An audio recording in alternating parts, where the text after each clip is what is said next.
Ang labuyo mga kaibigan ay mangingitlog. Tapos mga kaibigan, mangingitlog po yan, sigurado ako. So antabayan na lang po natin mga kaibigan.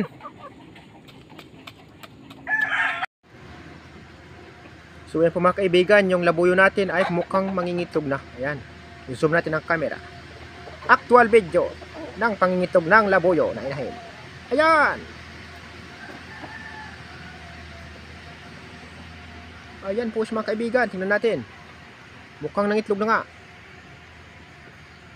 Ayan, pitmalo. Grabe. Nice one mga kaibigan. So kukunin po natin ang itlog niya sa lupa. Kasi baka umulan. Ayan. Yan po ang actual na video natin sa pangingitlog ng labuyo na babae or inahin. Ayun po kanyang tandang.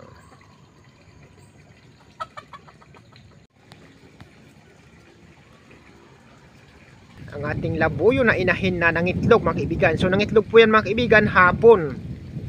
Hapon po nangitlog. Ang oras ay 5:33. Ayan. So yan po ang kanyang inahin mga kaibigan. Kukunin ko po yan mamaya mga kaibigan after nitong video. So pinakita ko lang po sa inyo mga kaibigan ang actual na pangingitlog ng labuyo na inahin. Ayan.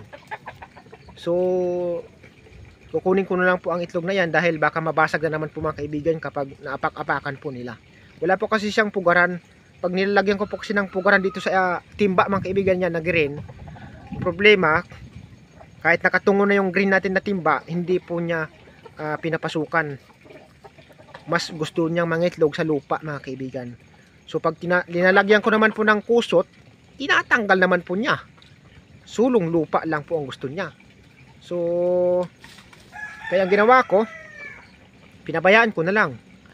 Ang gagawin ko na lang po mga kaibigan ay kukunin ko na lang po yung kanyang itlog, tsaka hintayin ko ulit na mangitlog siya ng pang 5 na itlog, pero pang 4 na ho yung mangitlog. Ayan. So ayan lang po mga kaibigan ang aking maishishare sa inyo, ang aktual na pangitlog ng labuyo sa hapon. Hapon po siya ng itlog, hindi po siya umaga at tanghali. Grabe.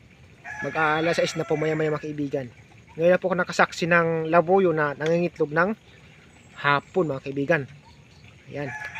So thank you so much po mga kaibigan. Maraming salamat po. So kukunin ko na lang po ang itlog niya mga kaibigan. Tapos ikikip ko na lang po. So yan ay pantatlong itlog na po niya mga kaibigan. Kasi yung pang-4 ay nabasag yung pinakauna. So binibilang po natin. Para pag sakaling maglilimlim na siya o lilimliman niya, mag-a-adjust lang po tayo. Lalagyan lang po natin sa taas. Para hindi po siya pasok or magulo ng kanyang mga kasama. Kasi naaapakan po mga kaibigan, nababasag. Ayan po mga kaibigan, hanggang dito na lang po magtatapos ang aking munting video. Salamat po ng marami. Pasensya na po kayo. Ngayon lang po tayo ulit nakapag-video mga kaibigan. Dahil sobra po kasi tayong busy. Pero wag po kayong mag-alala, mag-a-upload pa rin po tayo kahit panaka-naka lang. Muli, magandang hapon po sa inyong lahat mga kaibigan. Thank you so much po sa inyong lahat.